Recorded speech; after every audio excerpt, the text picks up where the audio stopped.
শহীদ ওয়াসিম আকরামের কবর জিয়ারত করার পরিকল্পনা আছে। সম্ভাব্য সময়সূচি এরকম 17, 18, 19 তারিখের দিকে হতে পারে।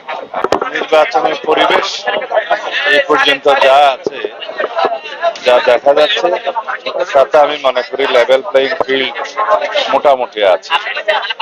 কারো কোনো অভিযোগ থাকলে তারা নির্বাচন কমিশনের সাথে কথা বলতে পারে এবং সেই অভিযোগটা অবশ্যই বস্তুনিষ্ঠ হতে হবে।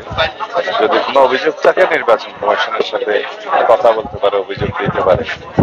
2024 ছাত্র গণ অভ্যুত্থানে যারা শহীদ হয়েছেন তাদের মধ্যে যারা প্রথম দিকে শহীদ হয়েছেন, শহীদ আবু সাইদ, তার কবর জিয়ারত করার এবং দ্বিতীয় শহীদ ওয়াসিম আকরামের কবর জিয়ারত করার পরিকল্পনা আছে। তার অংশ হিসাবে এখানে আসতে পারেন, সেটা সময়টা জানাবেন, আপনারা জানতে পারবেন। সম্ভাব্য সময়সূচি এরকম 17, 18, 19 তারিখের দিকে হতে পারে, জানাবো আপনাদের।